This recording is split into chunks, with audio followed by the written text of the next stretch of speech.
Hi, how are you? Good. How are you? Uh, Absolutely wonderful. So, what do we have today? Yeah, of course. So our featured question for today is someone who wrote anonymously to us to say, "Hello, everyone. I have an EB1A evaluation request. I have education as PhD ongoing, civil engineering, USA, no masters. Publications, I have 13 journal articles, mostly Q1 reputed journals, 200 citations. I expect 350 plus in the next 6 months. Peer review, I have 40 plus in reputed Q1 journal with editorial board member and a Q2 Springer Natural Nature journal. Media coverage, 5 news articles directly mentioning my name, additional 10 media coverages citing my co authored paper without my name. Would greatly appreciate honest feedback on my profile's chances for EB1A. Thanks. Okay, I think let me go a little because I have this notes here that PhD ongoing civil engineering USA, no masters, 13 journals.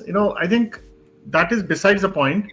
I think fundamentally, I have always been saying one thing that let's remember that you don't get your EB1A because you fit yourself into criterias.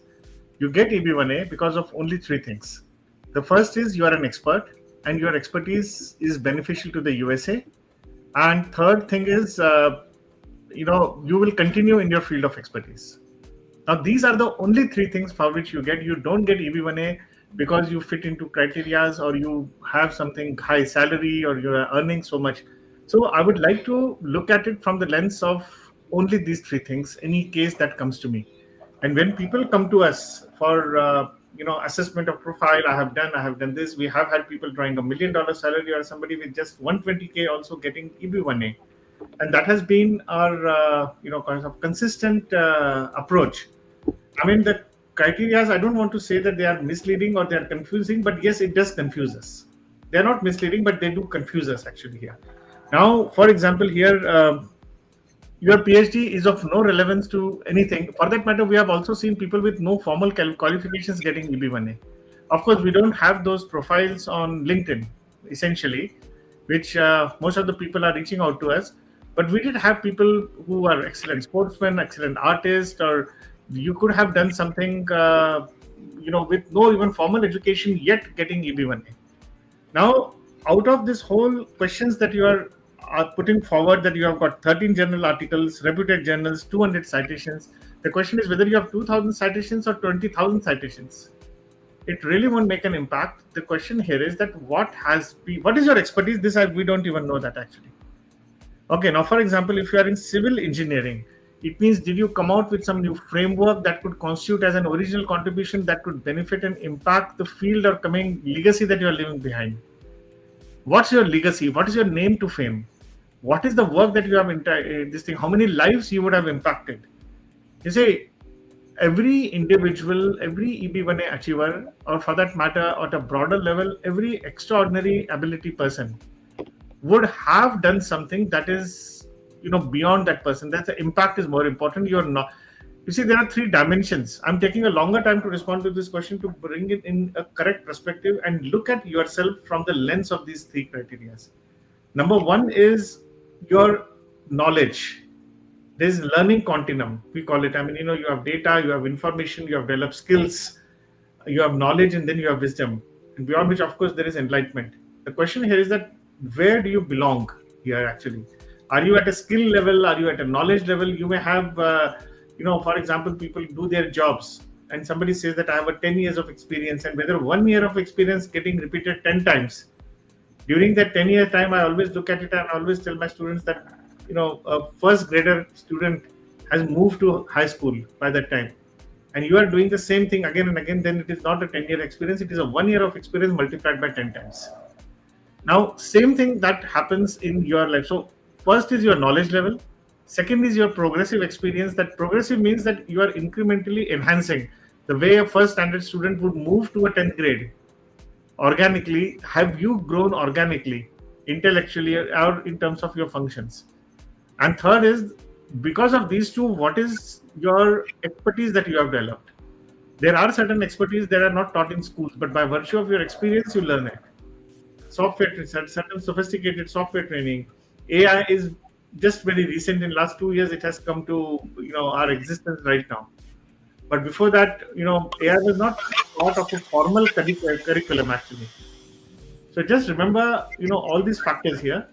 And once we look it from the lens of these factors, I think that would be far more profound. So now you have publications, peer review. I still don't know what's your expertise. I mean, I would always say this. I assume that it is civil engineering. Then what is the work that you have done? You got some award you are mentioning, then, or or there is a media coverage. Now, what is that media coverage saying about you? Does it say that you are an exemplary professional, or you have done something? Is it about your work, or is it about you, which is very, very important? And with this kind of limited information, uh, and your paper, yes, you seem to have got good citations. I don't want to say that you can get or you cannot get EB1A, but the question is, this information given to us is very limited, and that is why we have discovery sessions. We talk to people, we see how the concept resonates. EB1A green card is not going to come to you because you want it, or because I always say that it's like talking to President Trump, saying that, oh look, I'm Mario, I have, this is my expertise, this is what I can do to the United States, and why United States should have me. And right on the green, give me a green card. Although there are 2 million people waiting for the green card, that I'm person of extraordinary ability. Your green card actually says the code by which, under which category you have got your green card, and that's going to be very, very important. And when you reach that level of vibration, that level of equation, then this would make sense to you. I know this answer may not please a lot of people, but that's the way it is, and that's the reason people don't at times understand or realize the importance of your expertise actually, which I'm not able to identify out of this particular profile without having looked at it. So let's move to the next question. Absolutely. So our next question is from EB1A Aspirant. She sent us this message. Hello, everyone. Wish you the best on your journeys. Kindly ask you help to evaluate my case. She has an MBA graduate from U.S. University, a successful travel agency owner and director. Company has a few awards. As a director, she got the Chief of the Year local award and also the Global Recognition Award. She meets the high salary. She had some articles about her in Entrepreneur, OK Magazine, Yahoo Finances, and some online newspapers. She regularly participates in travel exhibitions, leading role, director, and owner as well. Association of Foreign Exchange Students Finance from the USA Embassy, co-author of one paper about female entrepreneurship. And she also has, I have a huge network of travel agents who can provide recommendation letters from local government tourism agencies. Plan to apply as an entrepreneur or manager. How would you rate my case, or what areas should I work on, and how and who should you suggest to work with? Absolutely. Again, I think it is resonating with exactly the Mhm. same question here. Yeah. Your MBA per se degree, that may help you to define your knowledge. Mhm. Okay, to or sort of assert that you have a particular knowledge. But having said this, I think the key point here is that what's your expertise? I would again fundamentally kind of ask the same question, and we get this, kind of again and again. You have graduated from a US university, you have got MBA, you are a travel agency, So, what is it fundamentally? Is it entrepreneurship in travel and tourism industry, or is it management and leadership in global travel services? I mean, one needs to kind of go a little deeper. Let us talk about what expertise means and what are the different types of expertise you have. For example, if someone says that I'm a software engineer, that would not make any difference. We had somebody from DoorDash, for example, and his job was software engineering indeed, but his focus was on identifying the shortest possible route from the destination in fact, wherever that door dasher is, they call it door dashes. So wherever door dasher is, to the nearest restaurant, wherever that order has to be placed, and from that order to the address to which the delivery has to be given. Now there were certain kind of, his job was to kind of, his life, it was a very important factor, because you save, right, fuel, the service standards, identify reducing the fuel cost.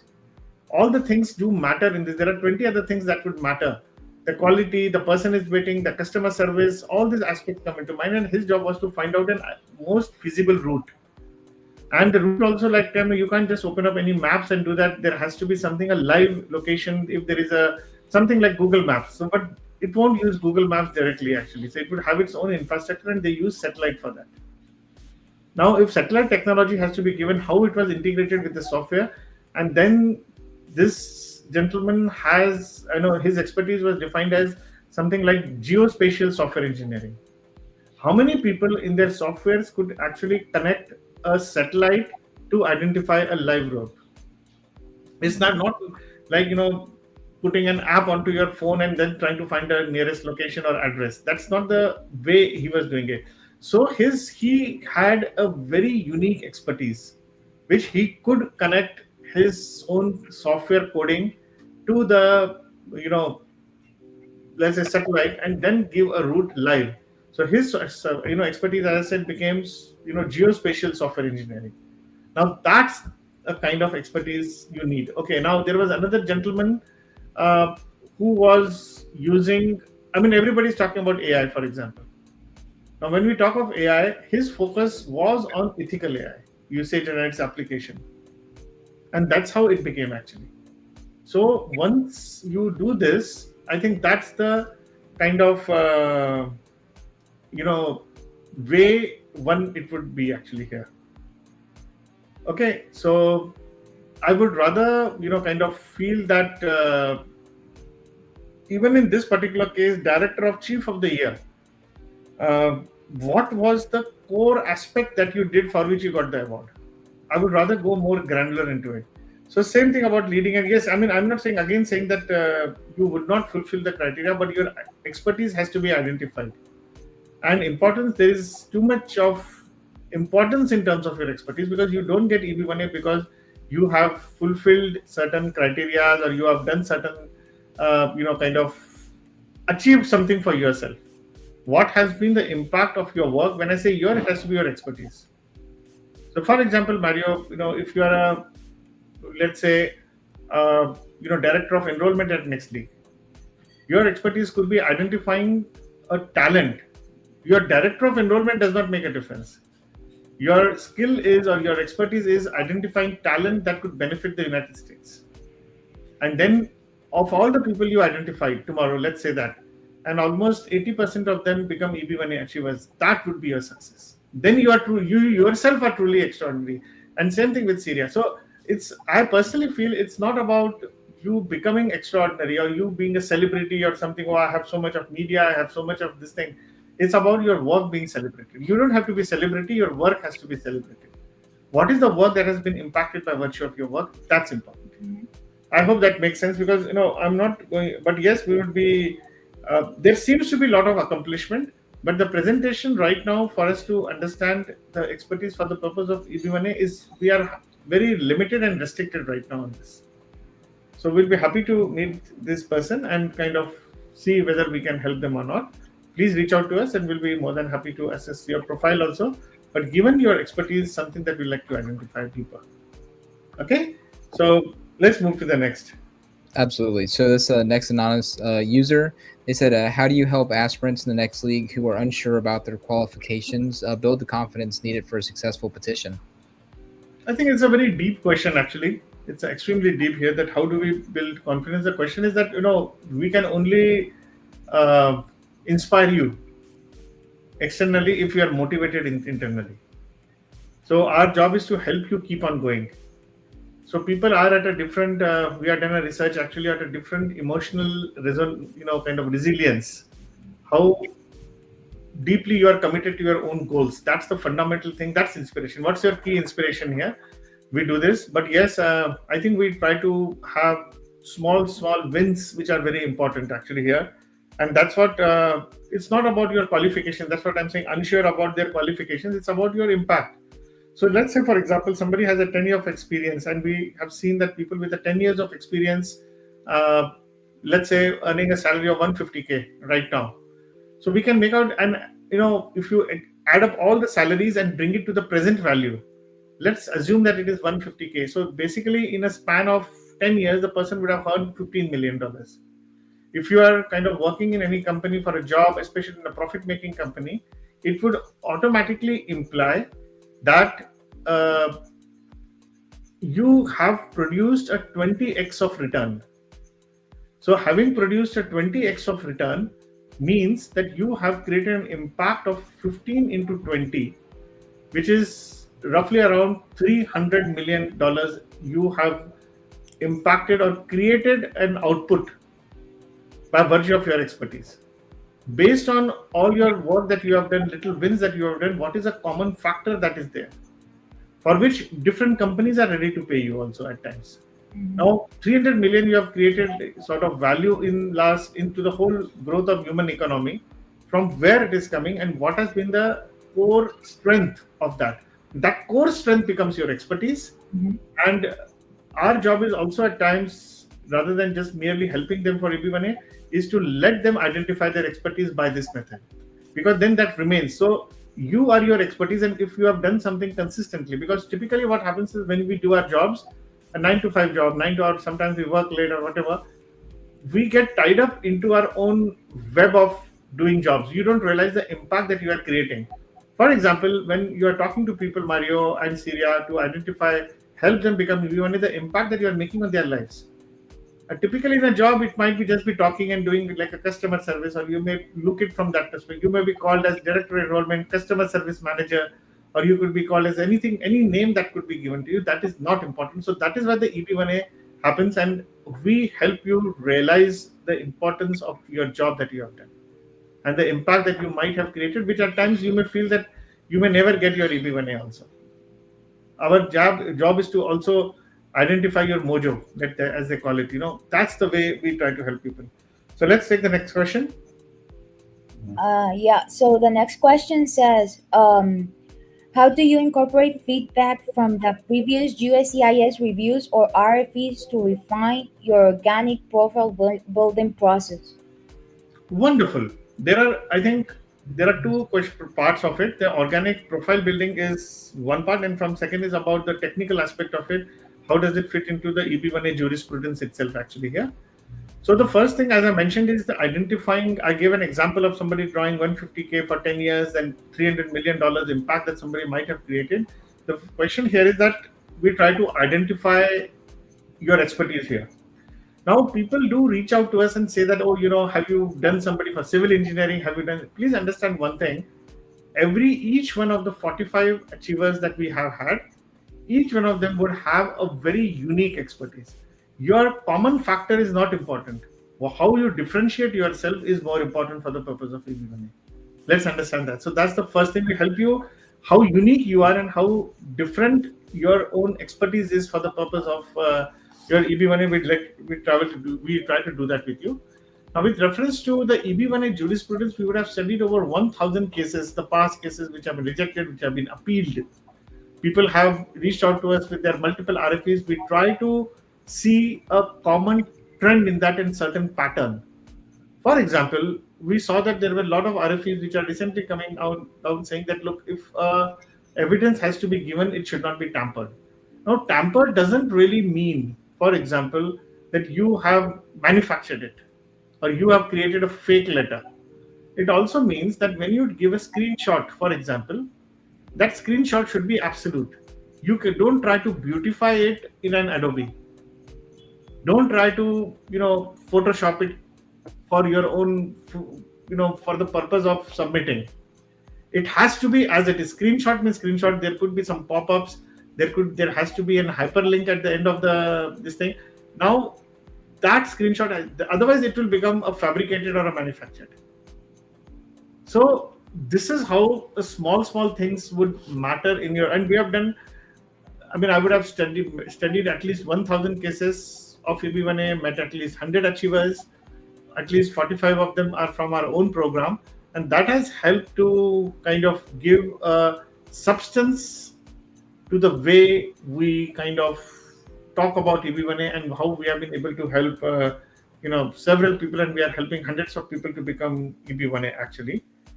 And let's take the last question, Mario, now, or Sriya, whoever is going to ask. Yeah, of course. So the last question is more so kind of piggybacking off of what you had just kind of reiterated, but essentially they ask, what methods do you use to quantify a client's professional impact in a way that resonates with the USCIS evaluators? That's a wonderful question, because now I think it's a organic movement towards asking the right questions. I think the key important aspect is we always tell people, now how do we, what method do we use to quantify a client professional impact in a way that resonates with the USCIS evaluator? I think here comes a very important point. So when I said that you have done an impact of $200 million worth, and now we need to present it to USCIS. Let's say that your expertise has been identified, your work. Now here comes a question is that use the criteria as a lens to present it. Now, for example, let's say, for example, when we had, let me give you a live case actually here. There was a particular gentleman working with one of the leading banks where he had created an app, helped to create an app. That app it was a bank, so it was a financial institution. That app was for retirement planning, and it had over roughly around 2 million customers and users. Now, that app, that company, the bank had offsetted that as a separate company and got some private equity investors investing into that, and the value of that whole company and that app as an intellectual property was worth close to $100 million. Now, if you look at it, this is the work that he has created already. Now, if he has created this work, the first thing is that whether his expertise was utilized for this particular purpose, the answer was yes. Okay, and that expertise, when it got manifested as in that while making that app, that was looked from the lens of original contribution, because that was his. So you see, what method we use to quantify? Now we have to give numbers to everything here. So we could use that for original contribution actually in a professional that resonate, and this will resonate because you are looking it from the lens. Now, somebody may not have that, may have a very high salary, but at times there is something called as, I love to give dollar number to every criteria. Let's put it that way. So the moment, if you can give, first you have to give dollar number to every work that you have done and to yourself. How much are you worth? Not your salary is not your worth. Salary is somebody is paying you that much.